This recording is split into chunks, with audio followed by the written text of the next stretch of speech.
할렐루야, 할렐루야. 하나님 말씀 같이 봉독하겠습니다.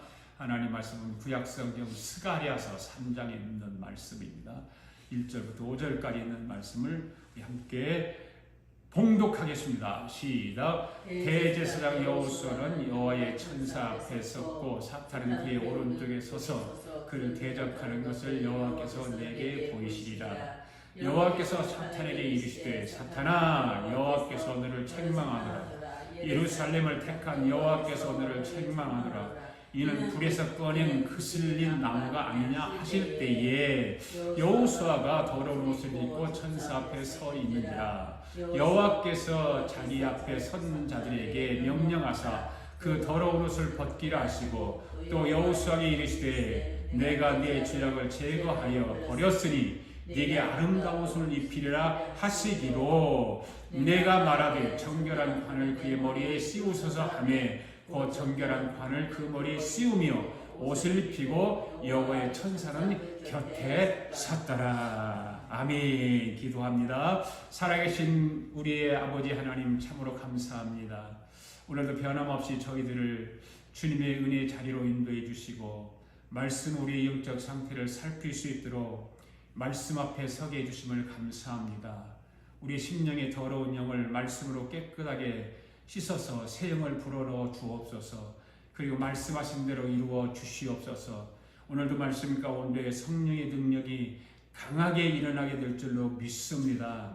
더러운 옷을 벗고 아름다운 새 옷을 입게 하여 주옵소서. 더러운 영이 내 안에 있지 않게 하시고 예수의 영으로 채워 주옵소서. 하나님 아버지, 우리 대한민국을 지켜 주시옵소서. 어지러운 우리 대한민국을 자유민주주의로 하나가 되게 하시고 악한 세력들과 반국가주의자들을 물리쳐 주시고 범죄자들이 나라를 흔들려고 하는 이 시국을 하나님께서 물리쳐 주시고 나라가 바로 서게 하여 주옵소서. 하나님, 오늘도 영상을 통해서 예배에 참여한 모든 하나님의 사람들과 우리 아가페 교회 교우들 한 사람 한 사람을 기억하여 주셔서 이 시대의 최고의 하나님의 사람들로 세워 주시옵소서. 오늘 우리 아가페 성도들과 영상으로 예배 참여한 모든 하나님의 백성들을 성령으로 사로잡아 주시고 한 번밖에 살 수 없는 이 세상을 살아가면서 후회함이 없이 삶을 살아갈 수 있도록 축복하여 주시옵소서. 살아계신 하나님, 오늘도 아버지의 말씀 가운데 병든 자를 고쳐 주시옵소서. 눌린 자에게 자유함을 주시고 무거운 짐을 진 자에게 무거운 짐을 다 풀어주시고 회개하지 못하는 자들에게는 회개의 영을 주셔지고 깨닫지 못하는 자들에게는 깨달음의 영으로, 지혜가 부족한 자들에게는 지혜의 영으로, 문제를 안고 몸부림치는 자들에게는 문제를 해결하는 영으로 하나님께서 이 자리를 채워주셔서 모든 예배자들이 주님 앞에 예배하는 한 시간이 정말 감사하고 즐거워하고 실감날 수 있도록 우리를 축복하여 주옵소서. 감사드리며 예수님의 이름으로 기도하옵나이다. 아멘. 성경을 들고 우리 함께 함께 고백하겠습니다. 다 같이 고백합니다. 시작. 나는 성경에 기록된 말씀이 하나님의 말씀인 것을 믿습니다. 나는 하나님 말씀이 살아있는 말씀으로 믿습니다. 나는 하나님 말씀이 조금도 오류가 없음을 믿습니다. 오늘도 하나님의 말씀을 배우면서 그 말씀을 깊이 묵상하고 마음에 받아들여 변화되기를 고백하며 이제 절대로 부패되지 않고 불멸하고 영원한 하나님의 말씀을 듣게 될 것인데 하나님 말씀을 통하여 반드시 내 삶이 변화될 것을 예수님의 이름으로 고백하며 다짐합니다. 아멘. 서로 인사합시다. 주님의 은혜가 넘치기를 바랍니다. 주의 사랑으로 사랑합니다. 여러분, 신실하신 주님이 오늘도 우리와 함께 하심을 믿습니까? 신실하신 우리 주님이 하신 약속을 오늘도 믿습니까? 저와 여러분을 영원토록 지켜주실 줄로 믿습니다. 오늘도 촛대 사이로 다니시는 우리 주님이 저와 여러분 예배의 그 자리를 다니면서 머리에 기름 부음이 있을 줄 믿습니다. 오늘 현대를 살아가는 저와 여러분들은 우리 대한민국의 현실을 보면서 참으로 힘들고 어려운 환경 가운데 살아가지만 정말로 그러나 후회함이 없는 삶을 살아갈 수 있기를 바랍니다. 우리 대한민국을 보면 참 후회할 사람들과 후회하지 않을 사람들로 갈라져 있는 것 같습니다. 이승만 대통령께도 공산주의자인 박헌영을 따랐던 사람들은 후회하는 삶을 살았지만 이승만 대통령과 함께 자유민주주의를 따랐던 사람들은 승리하고 나라를 바로 세우는 일에 앞장섰던 사람들이었습니다. 지금도 마찬가지입니다. 이재명을 따르면서 북한을 추종하는 사람들이 이기는 것 같고 자신들에게 기회가 주어지는 줄 알지만 반드시 후회하는 날들이 올 것입니다. 그러나 자유민주주의를 바로 세우기 위해서 몸부림 튀는 윤석열 대통령과 함께하는 사람들은 지금은 조금 힘들고 어려운 것 같지만 반드시 승리하며 자유통일의 날이 올 줄로 믿습니다. 여러분, 인생은 두 번 살 기회가 주어지지 않습니다. 어떤 사람이 인생을 연습해보고 이거 틀렸냐고 새로 살아야겠다고 하는 사람은 아무도 없습니다. 인생은 그럴 기회가 없기 때문입니다. 여러분, 인생을 두 번 살아보는 사람이 있습니까? 없습니다. 인생은 딱 한 번밖에 살 수 없습니다. 그래서 인생은 예행 연습할 시간이 없다는 거죠. 인생을 예행 연습하고 사는 사람 있습니까? 없습니다. 오늘 본문의 말씀을 보면 스가랴 선지자가 환상 가운데 여호와 하나님으로부터 받은 예언의 말씀을 기록한 책입니다. 이 예언의 말씀은 1장 7절부터 6장 8절까지 이어지는 연속적인 환상 가운데 보여주시는 예언들로 구성되어 있습니다. 환상의 내용은 이렇습니다. 1장과 2장에서 네 뿔과 네 명의 대장장의 환상과 측량줄을 잡은 소년의 환상을 다루고 있습니다. 그리고 오늘 본문은 네 번째 환상이지만 그런데 이 네 번째 환상으로서 대제사장 여호수아에 관한 환상을 다루고 있습니다. 1, 2절 말씀은 환상 속에서 여호와의 사자 여호수아와 사탄 등이 여호와를 아련한 사실과 바벨론 포로로부터 겨우 풀려난 예루살렘을 대적한 사탄에 대하여 책망하신 사실을 기록하고 있습니다. 이어서 3절에서 5절은 여호수아가 더러운 옷을 입고 여호와 사자 앞에 서 있었습니다. 그때 여호와께서 자기 앞에 서 있는 자들에게 명하여서 말합니다. 그와 선민의 죄악을 상징하는 더러운 옷을 벗기도록 명하는 것입니다. 그리고 여호수아를 향하여 그의 죄악이 벗겨졌음을 말씀하시면서 그에게 정결한 관을 씌우고 정결한 옷을 입히신 사실을 기록하고 있습니다. 오늘 특별히 4절에 기록된 말씀에서 네게 아름다운 옷을 입히라고 하신 말씀을 중심으로 하나님의 말씀을 오늘 전하려고 합니다. 한번 따라합시다. 아름다운 옷을 입자. 아름다운 옷을 입자. 오늘 하나님의 말씀을 전하는 저와 여러분들이 하나님의 말씀을 듣는 우리 모두가 더러운 옷을 벗어버리고 아름다운 새 옷을 입는 귀한 시간들이 되기를 바랍니다. 여러분, 아름다운 옷을 입으려면 어떻게 해야 될까요? 더러운 옷을 벗어야 아름다운 옷으로 주님이 입혀주시는 것입니다. 우리 주님이 입혀주시는 아름다운 옷을 입기 원하세요? 할렐루야! 믿습니까? 오늘 본문에 나오는 여호수아는 모세의 제자 여호수아가 아닙니다. 잘 기억하시기 바랍니다. 모세의 제자 여호수아는 모세를 대신해서 어디에 들어갔다 사람입니까? 가나안 땅에 들어갔다 나온 사람입니다. 그런데 오늘 본문에 나오는 여호수아는 이스라엘 백성이 70년 동안 바벨론 포로로 잡혀갔습니다. 그때 포로로 잡혀갔던 사람 중에 다시 이스라엘로 돌아온 사람들 가운데 그 한 사람입니다. 그때 돌아온 사람 가운데 여호수아는 대단한 직분을 가진 사람이거든요.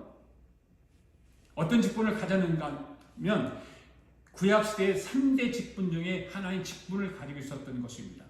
여러분, 구약의 3대 직분이 뭐지요? 제사장, 왕, 선지자. 이 3대 직분이 근대사에 와서는 삼권 분립의 근거가 되었다는 것을 여러분 아십니까? 근대사의 삼권 분립이 뭐지요? 입법, 사법, 행정. 여러분, 입법, 사법, 행정 이 말을 하니까 이런 또 우리가 말을 한번 생각하고 함께 나누기를 원합니다. 우리나라에서 일어났던 비상계엄령을 엊그제 있었잖아요. 윤석열 대통령이 선포를 했습니다. 근데 왜 했을까요? 왜 했는가라고 하는 것을 많은 방송사들이, 신문들이, 방송에 나온 패널들이 왜 대통령이 비상계엄령을 선포했을까라고 하는 말을 말하지 않습니다. 말하지 않습니다. 비상계엄령을 선포한 그 자체만을 가지고 방송하고 떠들어대고 비난하고 비평합니다. 그리고 가짜 뉴스를 쫓아냅니다. 여러분, 삼권 분립이 왜 있습니까? 입법부는 입법대로, 사법부는 사법부대로, 그 다음에 행정부는 행정부대로 서로 견제하면서 나라를 바로 세워가는 일을 하는 것입니다. 그래서 예산을 정부가 요청하면 국회는 거기에 맞게 조절을 잘해서 가결을 해주는 거죠. 그런데 이번 국회가 어떻게 했습니까? 22건의 정부 관료 탄핵을 소추를 발의했고, 지난 6월 22일 날 국회 출범 뒤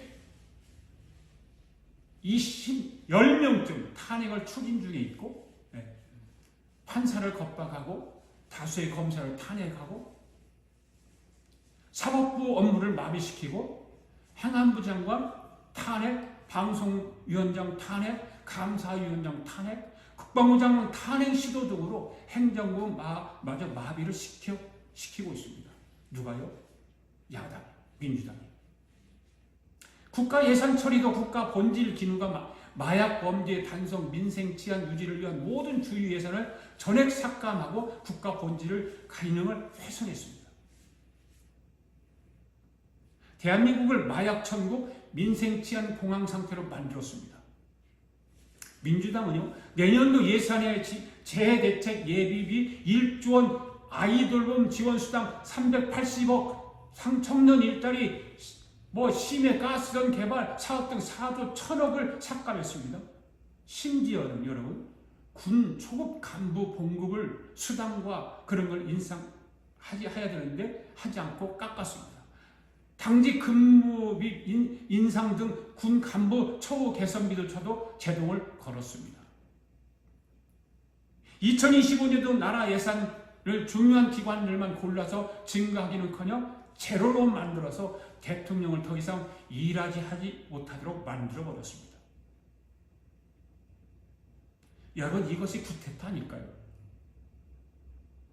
나라를 살림을 하지 못하도록 만드는 것, 이것이 구태타 아닙니까? 입법부인 국회가 다수당이라고 해서 나라의 근간을 흔드는 일은 바로 삼권 분립을 위반하는 것 아닙니까? 여러분, 오늘 본문의 말씀을 보면 여호수아는 대제사장이라고 했습니다. 여러분, 대제사장의 옷은 대단하죠. 아름답기가 말로 할 수 없을 만큼 찬란하고 아름답습니다. 아마도 인류 역사상 창조 이후로 이렇게 아름답고 찬란한 옷을 입은 사람은 없었습니다. 세상의 모든 황제들의 옷도 이보다 못했다고 그러잖아요. 중국의 진시황의 옷도 이보다 훨씬 못했습니다. 페르시아 제국들의 모든 제왕들도 이 옷만도 못했습니다. 이집트의 바로 왕도 그랬죠. 그 다음에 아시리아의 사네립도, 바벨론의 느부갓네살도, 페르시아의 고레스도, 헬라의 알렉산더도, 로마의 시저와 카이사 황제에 이르기까지 그 어떤 사람도 오늘 본문의 대제사장 여호수아가 입었던 옷을 따라갈 수 없었던 거죠. 왜 그렇게 아름답고 찬란하고 눈이 부실 정도로 휘황찬란했을까? 바로 하나님께서 직접 디자인을 했기 때문이죠. 여러분, 한번 사진을 한번 보십시오. 이 사진이 바로 그 대제사장이 입었던 옷입니다.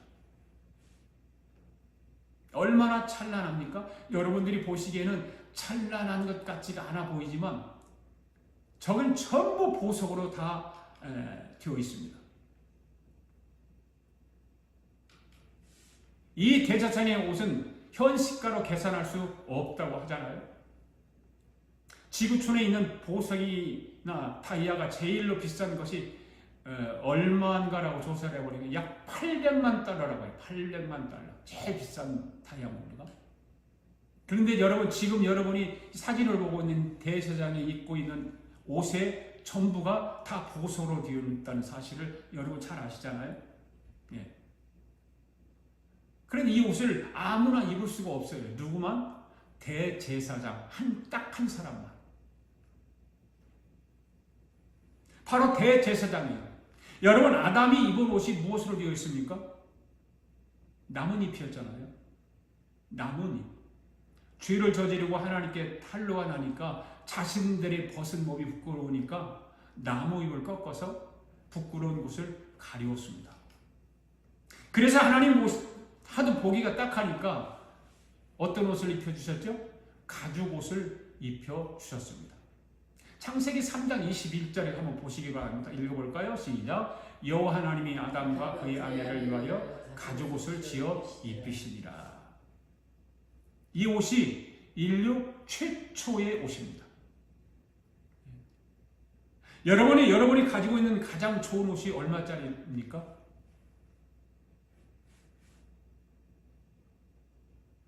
뭐 다 다르겠죠. 어떤 사람은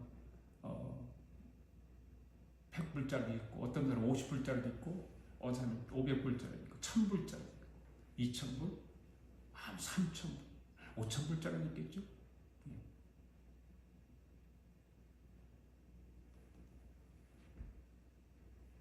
그러니까 대제사장 여호수아가 입은 옷은 창조 이후로 가장 아름답고 찬란한 옷을 입은 것입니다. 문제는 이렇게 아름답고 찬란한 옷을 입고 있는 대제사장이 하루는 하나님 앞에 서게 된 거예요. 하나님 앞에 선 여호수아의 옷은 하나님의 눈에는 보이지 않았어요. 그 아름다운 옷인데 찬란하고 보석으로 감겨있는 옷인데 하나님 눈에는 그게 안 보였어요. 그러면 하나님은 대제사장 여호수아의 무엇을 보고 있을까요? 바로 여호수아의 영의 옷을 보고 있는 거예요. 여러분, 하나님은 사람을 볼 때 육신이 입고 있는 옷을 보지 않습니다.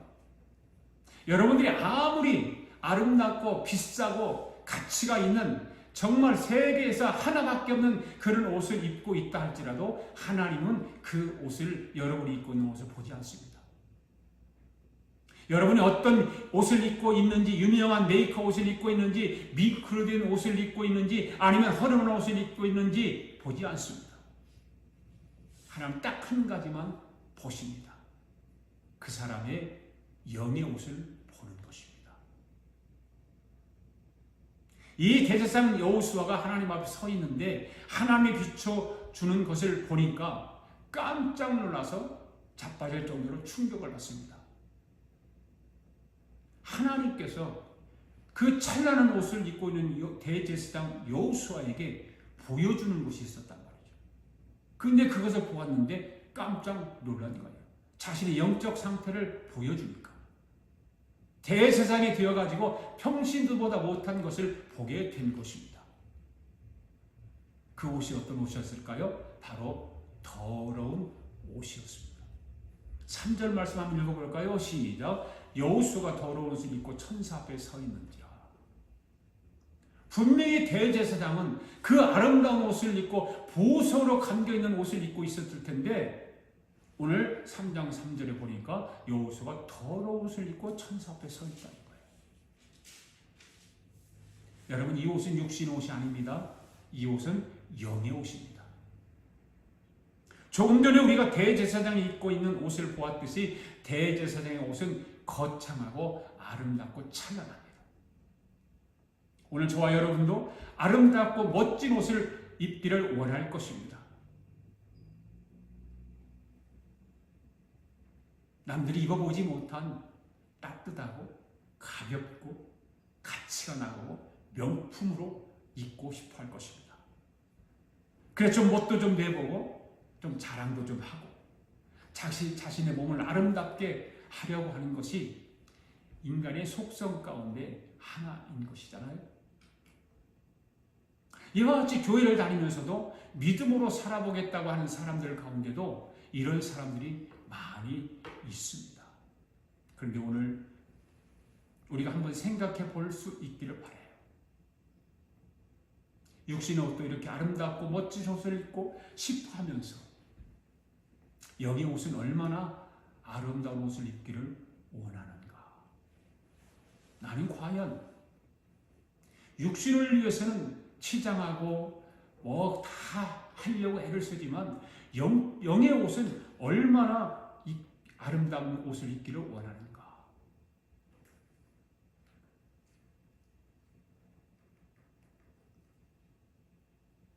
오늘은 여러분들이 육신의 옷에 대한 생각을 하지 마시고 영의 옷에 대한 생각만 할 수 있기를 바랍니다. 여러분, 하나님은 한 사람을 불러 사용하실 때 보면 항상 옷부터 벗기신다는 사실을 기억하시기를 바랍니다. 여러분, 모세의 종 여호수아를 한번 보세요.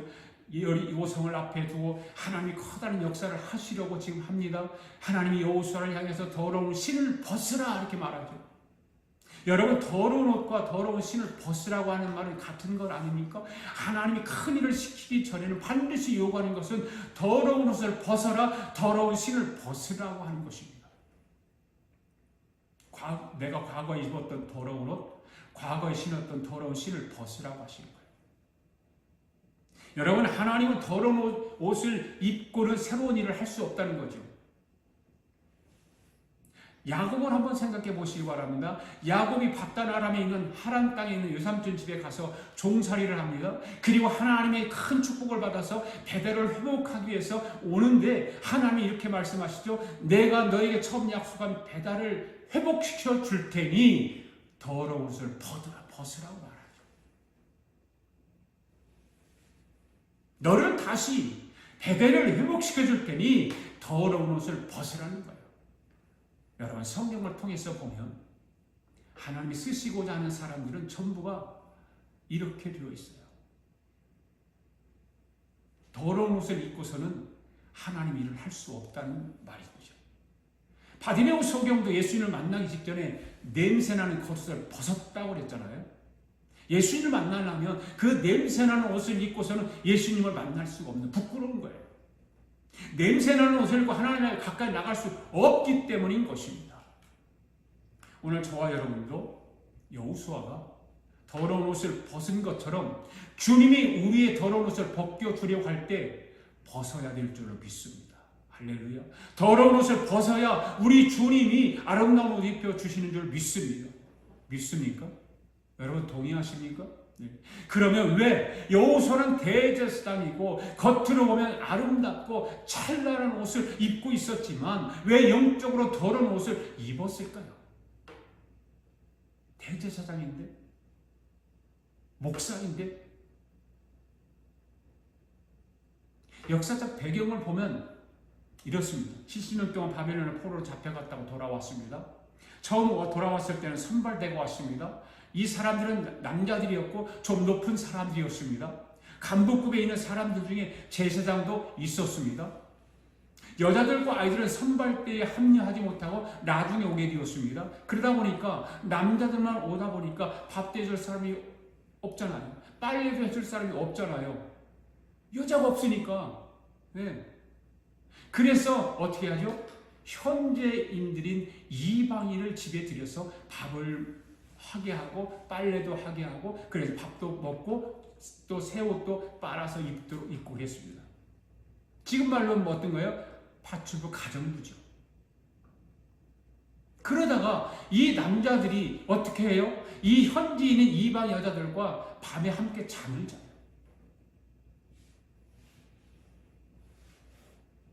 여러분, 이스라엘 백성들이 바벨론의 포로로 잡혀간 이유가 무엇인 줄 아십니까? 첫째는 우상 숭배이고요. 두 번째는 이방 여자들 때문이에요. 솔로몬의 죄가 바로 그런 죄입니다. 그것 때문에 포로로 잡혀간 것입니다. 그러면 포로로 잡혀갔다가 돌아왔으면 그 짓을 다시는 해야 됩니까? 하지 말아야 됩니까? 하지 말아야 되잖아요. 포로 기간이 너무 길어서 그랬는지는 모르지만 그걸 잊어버렸는지 모르겠어요. 그런데 돌아와서 그 짓을 다시 하는 거예요. 육신이 연약하여. 여러분, 우리 인간은 그렇게 약합니다. 금방 하나님 앞에 다짐해놓고 기도해놓고 돌아서서 또 죄도 짓고 그렇습니다. 그런데 하나님이 이스라엘 백성들을 정상 참작해서 포로로 다시 잡혀가도록 하신 것이 아니라 그들에게 하나님은 어떤 기회를 주시냐면 회개의 기회를 주세요. 회개할 수 있는 기회를 주세요. 그래서 대제사장 여호수아의 더러운 옷을 벗기고 새로 쓰시려고 하는 거예요. 아름다운 새 옷을 입혀서. 그 레위의 말씀이 오늘 우리가 함께 읽은 본문의 말씀인 것입니다. 이 말씀이 오늘 저와 여러분 앞에 떨어진 것은 하나님의 말씀은 과거에도 하나님의 말씀이고 오늘도 하나님의 말씀입니다. 할렐루야. 믿습니까? 과거에만 하나님의 말씀이 아닙니다. 지금도 하나님의 말씀입니다. 과거에만 이루어진 하나님의 말씀이 아닙니다. 지금도 이루어집니다. 그러니까 여호수아에 하셨던 똑같은 일을 오늘 저와 여러분에게, 우리 아가페 교회도 영상으로 예배 드리는 여러분에게도 똑같이 해주시는 줄을 믿습니다. 자, 그렇다면 더러운 옷을 벗고 아름다운 옷을 입기 위해서는 어떻게 해야 될까요? 첫째로 사탄의 장난에 현혹되지 말아야 되죠. 1절 읽겠습니다. 시작. 대제사장 여호수아는 여호와의 천사 앞에 섰고 사탄은 그의 오른쪽에 서서 그를 대적하는 것을 여호와께서 내게 보이시니라. 여러분, 대제사장이면 천사가 옆에 있어야 합니까? 사탄이 옆에 있어야 됩니까? 당연히 천사가 옆에 있어서 도와줘야 되죠. 그런데 말씀을 잘 보시기 바랍니다. 천사가 도와주는 것이 아니라 사탄이 대제사장을 가지고 놀아요. 사단이 대제사장을 가지고 공기놀이하듯 놀고 있어요. 여러분, 사단은 이런 영적 존재입니다. 누가복음 22장 31절 말씀 읽어볼까요? 시작. 시몬아 시몬아 보라, 사탄이 너를 밀가부로 타려고 요구하였구나. 베드로에게 시몬아 시몬아 보라, 사탄이 너를 밀가부로 탄다고 하고 있어요. 밀가부로 탄다는 말은 사탄이 뭐라고? 키질한다 그 말이에요. 여러분, 키질이 무엇입니까? 그림 한번 보십시오. 이게 키질이에요. 키질. 키질하고 있는 거예요. 옛날에 시골집에 가면 이 키질하는 키가 하나씩 꼭 있었죠. 그래서 밖에 이렇게 벽에다가 걸어놨죠. 그 키가 무엇인가 하면 알곡과 쭉쭉이를 가려내는 도구예요. 곡식을 한 바가지 키에 담고 키를 까부른다고 하죠. 까불어 이렇게 들었다 놨다 들었다 놨다 하면, 그러면 알곡은 그것이 무거우니까 안으로 들어와요. 그리고 쭉쭉이는 가벼우니까 밖으로 나가는 거죠. 들었다 놓으면서 그 바람에 의해서 나가는 것입니다. 그래서 알곡은 창고에 들여서 그것이 먹고 또 사는데 사용하지만, 쭉정이는 어떻게 해요? 밖으로 나가서 떨어져서 결국은 불쏘시개로밖에 살 수 없어요. 사용할 수 없어요. 이 키가 또 한 곳에 사용되게 됐죠. 어떤 것이 사용되었을까요? 여러분, 그림 한번 보십시오. 그림 보면은 저런 데 키가 사용되게 됐어요. 재미있는 얘기 있는데요. 저도 그런 기억이 있어요. 자다가 오줌을 싸잖아요. 어렸을 때. 자다가 오줌을 싸면 아침에 일어나서 보면 이불이 오줌이 젖어서 엄마가 야단을 맞아요. 치면서 앞집에 사는 할머니가 사실은 집에 가 소금을 좀 얻어오라고 하면서 키를 머리에다가 뒤집어 쓰고 가요. 저도 그러면 바로 우리 앞집에 할머니가 계셨는데 이 키를 쓰고 소금 얻으러 가본 적이 오줌 싸가지고, 그러면 앞집 할머니가 소금을 뿌리면서 막 부닥대기로 그 아궁이 불 뗄 때 그 아궁이에 나무들을 잘게 하고 재를 잘게 떠덕거리고 해서 쓸 부작객이 있거든요. 그걸 가지고 막 이 키 머리에 쓴 키를 막 사정없이 막 때리는 거예요. 그걸 도망을 가죠. 그렇게 하면 다음부터 오줌을 싸지 않는다는 풍습이 있었기 때문에 그런 일을 했어요. 현대를 살아가는 저와 여러분 모두는 사단이 밀가부로도 놀아나지 않기를 바라요. 사단이 밀가부로 다지지 않게 키질하는 일을 없게. 오늘 저와 여러분은 사탄이 장난감이 되어서는 안 되는 줄 믿습니다. 왜 사탄이 장난질 하는 겁니까? 왜 장난치죠? 더러운 영의 옷을 입고 있기 때문에 그래요. 2절 3절 말씀 읽어볼까요? 시작. 여호와께서 사탄에게 이르시되 사탄아 여호와께서 너를 책망하노라. 예루살렘을 택한 여호와께서 너를 책망하노라. 이는 불에서 꺼낸 거슬린 나무가 아니냐 하실 때에 여호수아가 더러운 옷을 입고 천사 앞에 서 있느니라. 여기서 2절 말씀을 잘 보십시오. 하나님께서 대제사장 여호수아가 대표로 있는 선민 이스라엘 사람들의 상태를 아주 독특하게 표현을 하고 있지 않습니까? 어떻게 표현하고 있습니까? 이놈 사탄아, 내가 너를 책망하는 것은 잘 봐봐. 내 백성, 내가 택한 나의 백성을 좀 보아. 불에서 방금 꺼낸 그슬린 나무 같지 않냐? 라고 하는 거예요. 하나님이 택한 백성이 불에서 꺼낸 그슬린 나무 같다는 것입니다. 여러분, 여기서 불은 하나님의 심판을 상징하는 것입니다. 그래, 그 심판에서 바로 꺼내온 하나님 백성들이에요. 그래, 그 그슬린 나무로 표현하는 거예요. 특별히 불에서 꺼낸 그슬린 나무는 바벨론 포로를 의미하는 것 아닙니까? 바벨론의 포로로 끌려간 사람들은 이역 말려서 주변 사람들의 천대를 받는 치욕적인 삶을 살았던 사람들이, 우리나라가 36년 동안 일본 사람들 밑에서 치욕적인 삶을 살았던 삶과 똑같았을 거예요. 지금은 이렇게 노예로 사는 나라들이 없잖아요.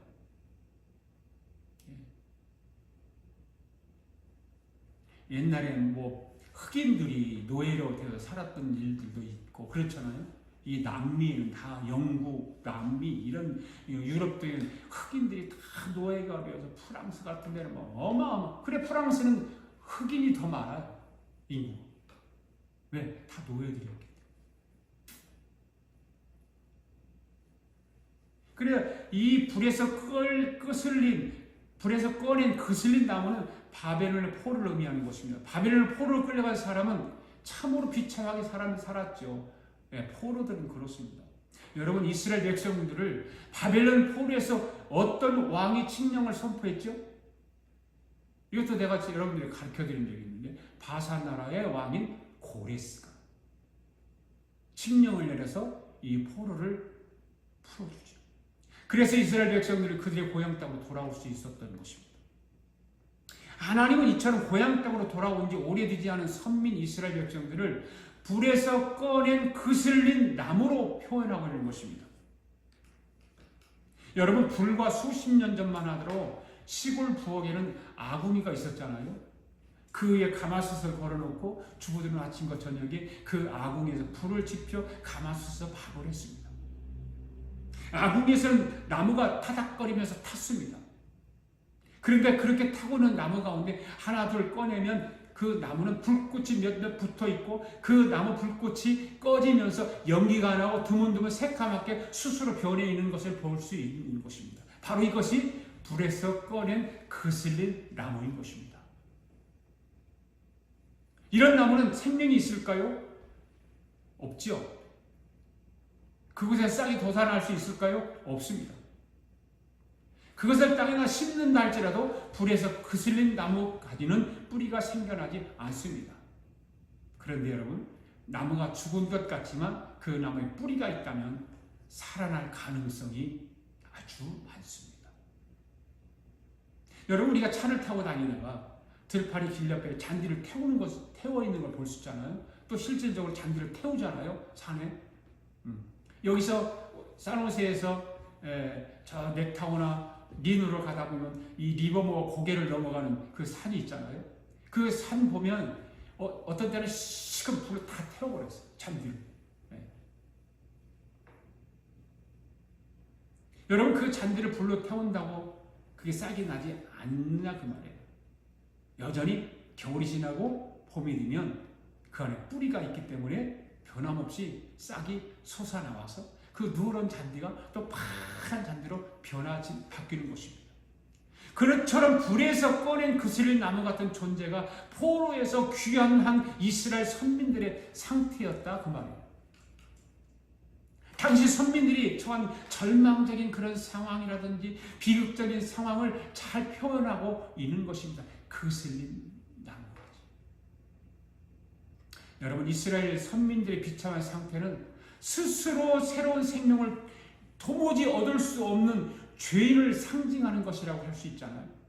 그렇죠? 여러분, 죄인들의 영적 상태는 완전히 죽어 생명이 없는, 전혀 없는 상태인 것입니다. 시체와 같은 상태입니다. 죄인들의 생명. 그러한 죄인들이 스스로 생명을 얻을 수 있을까요? 없습니다. 생각해 보십시오. 죽은 자기가 어떻게 스스로 힘으로 생명을 얻을 수 있겠습니까? 결코 불가능합니다. 죽은 자가 살아나려면 그에게 외부에서 생명을 불어 넣어야 가능한 것입니다. 할렐루야. 다시 흙으로 빚어졌으나 마치 흙으로 빚어졌지만 생명이 없어서 생명이 없으니까 활동을 못 하잖아요. 그런 그 흙으로 빚어진 그 육체에다가 하나님이 그 생기를 코에 불어넣으니까 아담이 생명이 되었던 것처럼. 그렇죠. 죄인들이 살아나 새 생명을 누리기 위해서는 하나님께서 성령을 통해서 그 죽은 영혼을 살려야만 하는 것입니다. 사랑하는 성도 여러분, 예수겔 골짜기에 마른 뼈들이 줄비하게 놓여서 이리저리 흩어져 있는 그 상태에 있었습니다.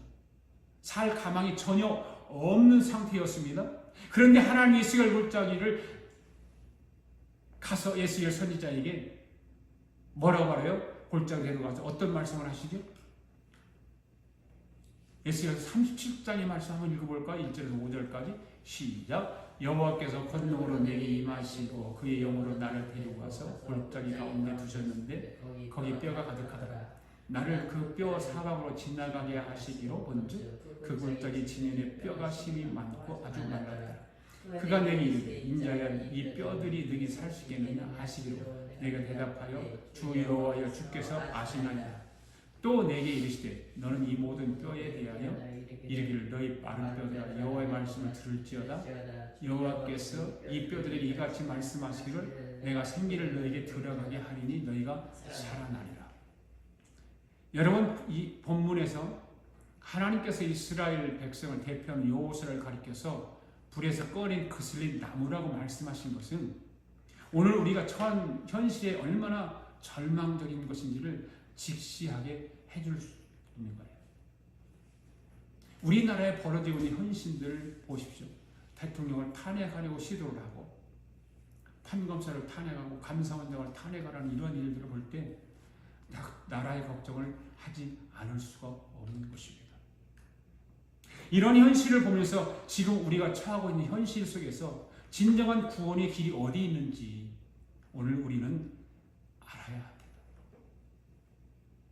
나라가 그런 위험한 일에 처해 있고 혼란에 빠져 있는데 교회들은 잠잠합니다. 큰 교회에서 목회한다라고 하는 목회자들은 잠잠합니다. 조용합니다. 나라의 그 혼탁한 상황 가운데서 말 한마디 하지 않습니다. 강단에서 메시지도 전하지 않습니다.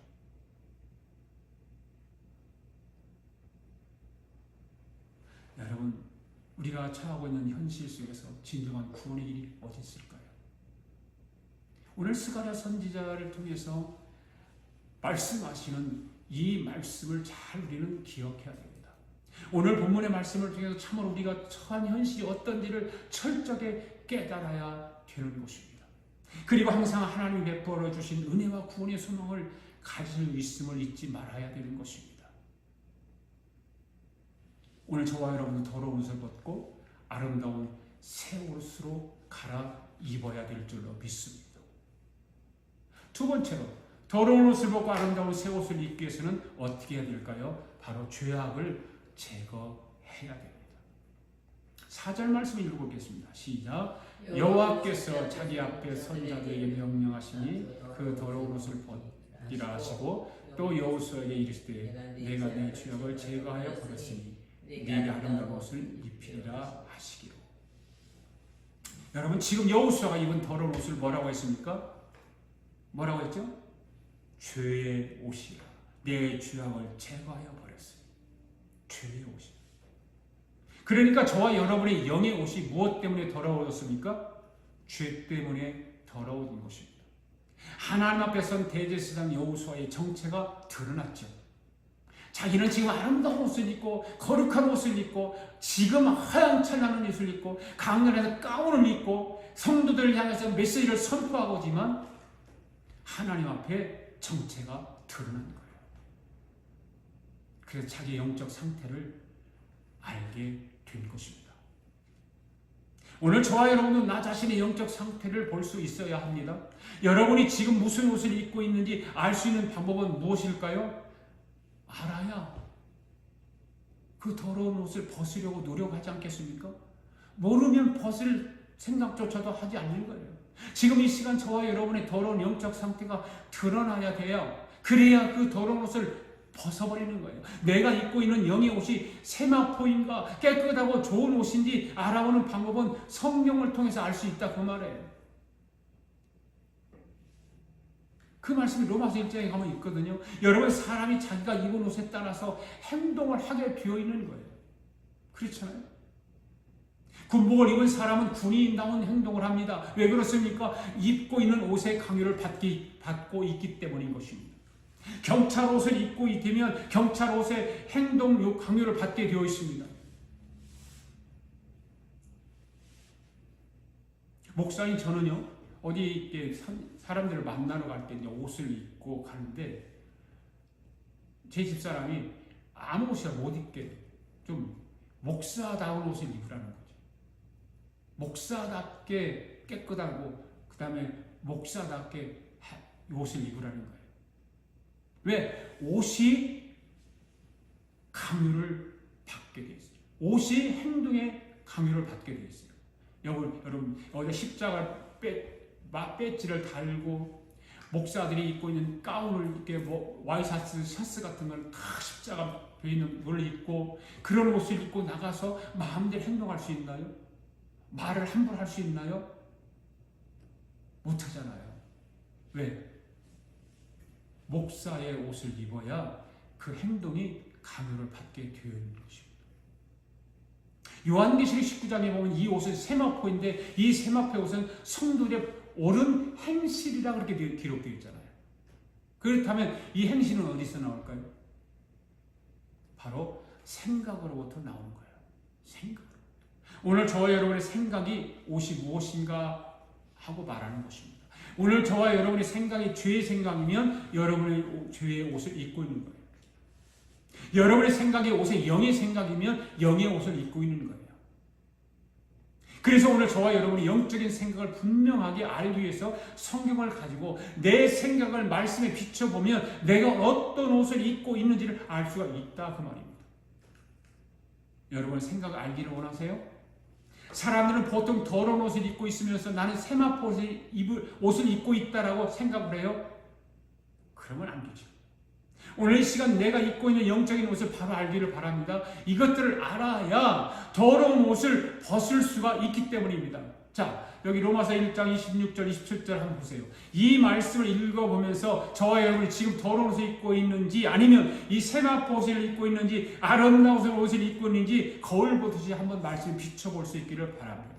시작! 이 때문에 하나님께서 그들을 부끄러운 욕심에 내버려 두셨으니 곧 그들의 여자들은 순리대로 쓸 것을 받고 영리의 순위 그와 같이 남자들도 순리대로 여자 쓰기를 버리고 서로 향하여 음욕이 부릴 듯하네. 남자가 남자와 더불어 부끄러운 일을 행하여 그들이 그랬더니 상당한 공을 그들 자신이 받았네. 여러분 이 말씀을 읽으면서 더러운 현성의 제1호가 무엇이라고 되어 있습니까? 바로 동성이죠. 동성이. 더러운 옷을 입고 있는 것 중에 제1호가 동성애입니다. 동성애. 여러분 동성애를 하고 싶은 충동이 일어나는 것은 더러운 옷을 입고 있는 것입니다. 동성애에 대해서 그거 어때 이럴 수도 있지 그러면서 동성애에 대해서 가담하는 자도 더러운 옷을 입고 있는 것입니다. 사람은 이 더러운 옷을 입은 자들에게 인권이라고는 미명 아래 찬성하고 동조하는 사람들이 있습니다. 그것을 이 세상 사람들이 그렇다고 하는 것을 그래도 이해를 할 수 있는데 교회 안에서 그걸 인정하려고 하는 교회들이 있어요. 목사들이 있다 그 말이에요.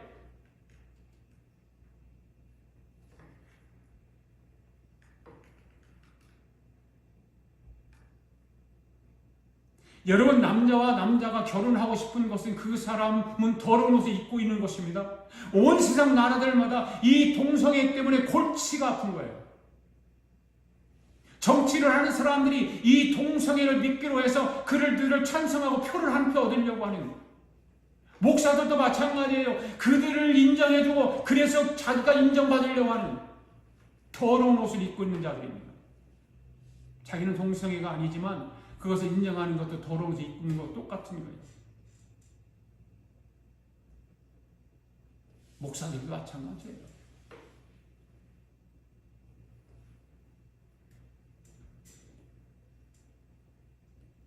지난 10월 27일 한국에서 동성애 반대 전국 교회 연합 예배를 시청 앞에서 드렸잖아요. 지난번에도 말씀드렸죠. 부산의 세계력교회 목사가 주도해서 만들었습니다. 동성애를 막자고, 동성애를 반대한다고. 그런데 여러분, 거기에 나와서 순서를 맡은 사람들이 어떤 사람들입니까? 동성애를 찬성하는 사람들이었어요. 손현보 목사님이 그 일을 알았는지 모르는지 모르지만 몰랐다면 속은 거죠. 알고 했다면 큰 문제죠.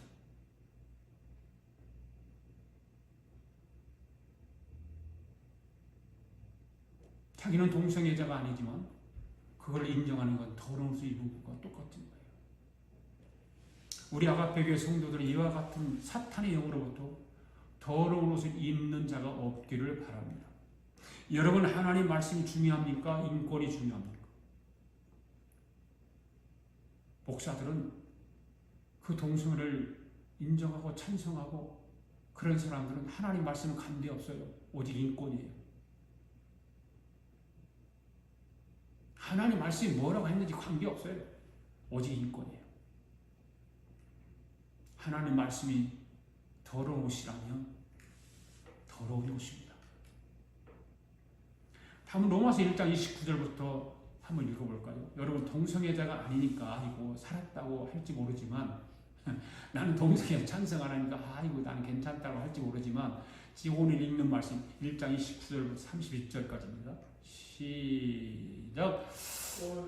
모든 불의, 추악, 탐욕, 악의가 가득한 자요, 자기 사기, 시기, 살인, 분쟁, 사기, 악독이 가득한 자요, 수군수군하는 자요, 비방하는 자요, 하나님께서 미워하시는 자요, 능욕하는 자요, 교만한 자요, 자랑하는 자요, 악을 도모하는 자요, 부모를 거역하는 자요, 음해한 자요, 배약하는 자요, 무정한 자요, 부자비한 자요. 여러분, 여기서 첫 번째가 뭐냐면 불이라고 하죠. 곧 모든 불이. 이 불이라고 하는 헬라 말로라고 뭐냐면 아디키아라고 하는 단어입니다. 아디키아. 이 말은 뭐냐면 하나님께 대하여 마땅히 행하여야 할 일을 하지 않는 것이라는 거죠. 네. 즉 절도, 뭐예요? 사기, 근친상간, 또 상해나 위해를 의미하기도 하고요. 더 나아가서는 모든 불법의 요소들을 말하고 있는 것 아닙니까? 하나님을 버리고 자기를 삶의 기준에 두는 사람들을 아디키아, 불의한 자들이라고 말하는 거예요. 아디키아. 불법을 행하는 사람.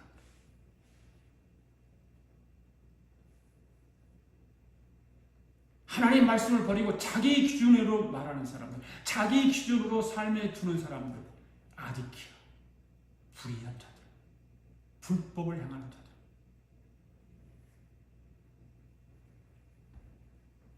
이런 사람들을 성경은 어떻게 말하고 있습니까? 하나님께서 버렸기 때문에 어두움 가운데 거할 수밖에 없다라고 했습니다.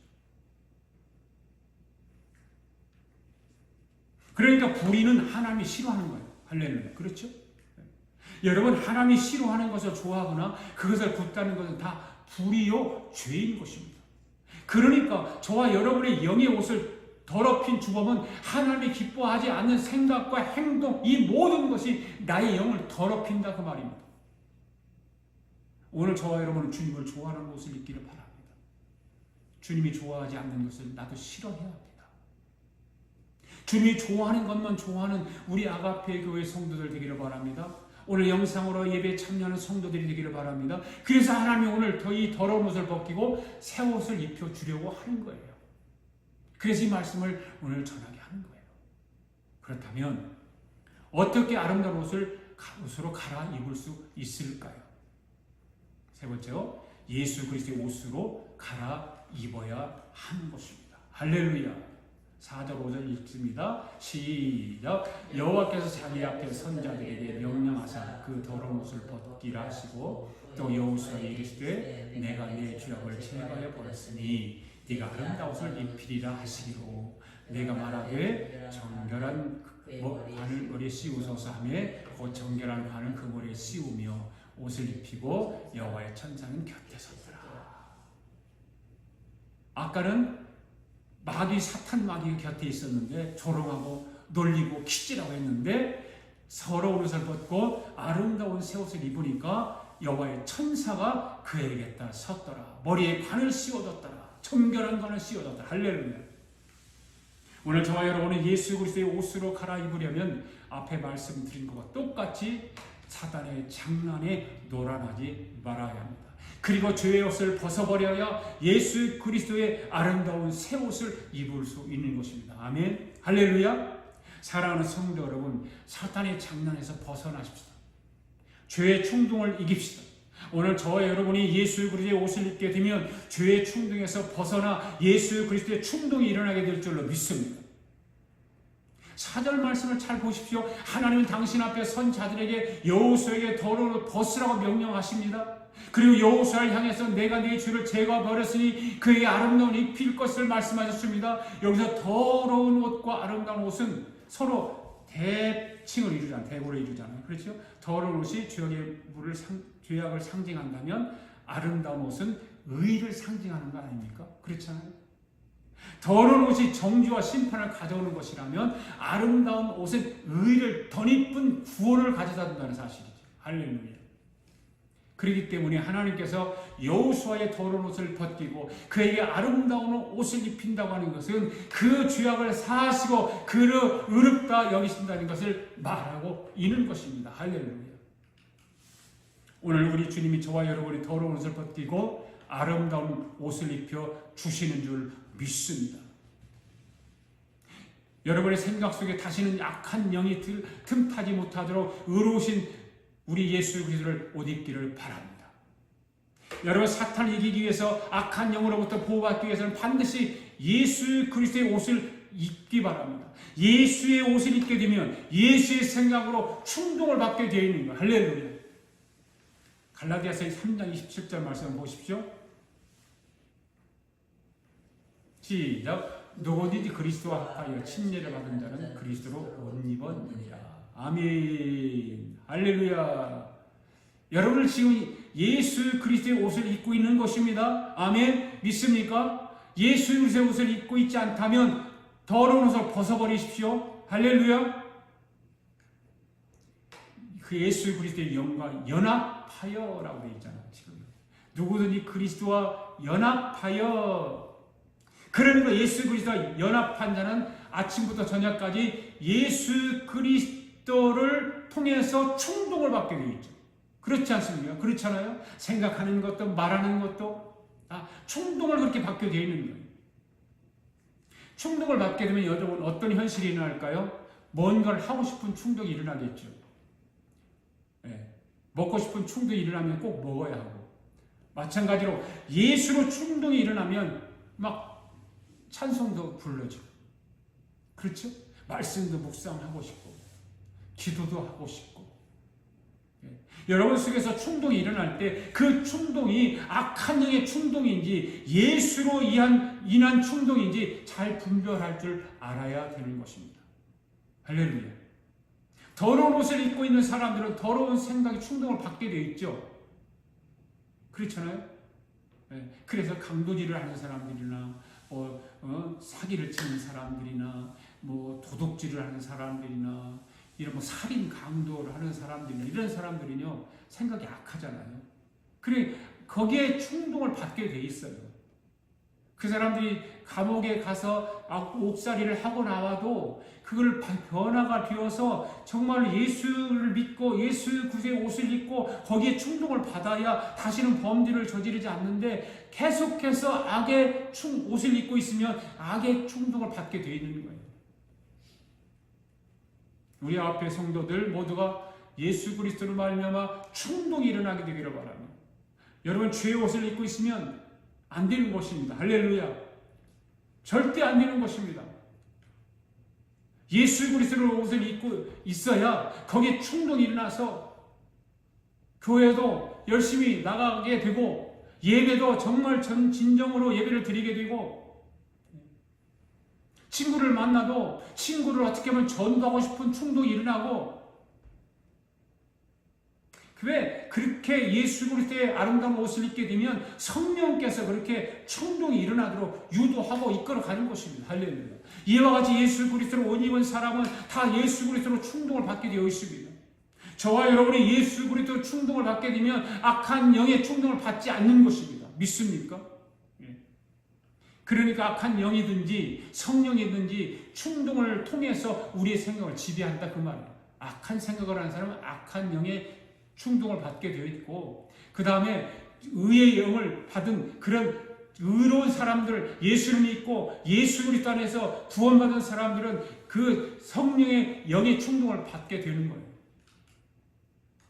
우리가 충동을 다 이겨내야 하는데 여러분 우리가 충동을 이길 힘이 없잖아요. 성령께서 내 안에 들어와서 성령이 그 충동을 일으켜주는 거예요. 오직 예수 그리스도의 영이 성령이 우리의 악한 충동을 막아줄 수 있는 거예요. 할렐루야.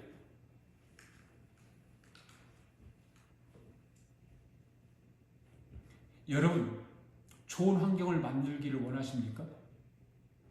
그러면 어떻게 해야 될까요? 행동을 바꿔야 되죠. 그렇죠? 그러면 행동을 바꾸려면 어떻게 해야 될까요? 생각을 바꿔야 되죠. 그렇죠? 그럼 생각을 또 바꿔야 하는데 어떻게 해야 될까요?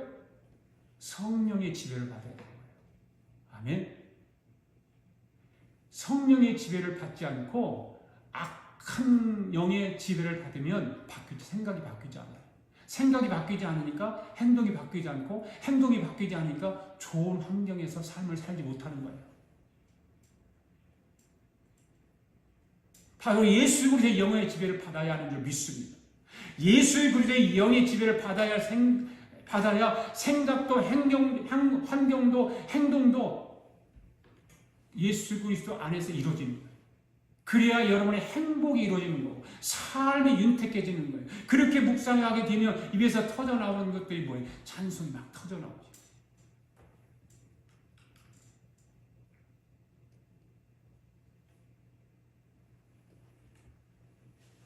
한번 따라합시다. 아름다운 옷을 입기 위하여 더러운 옷을 벗자.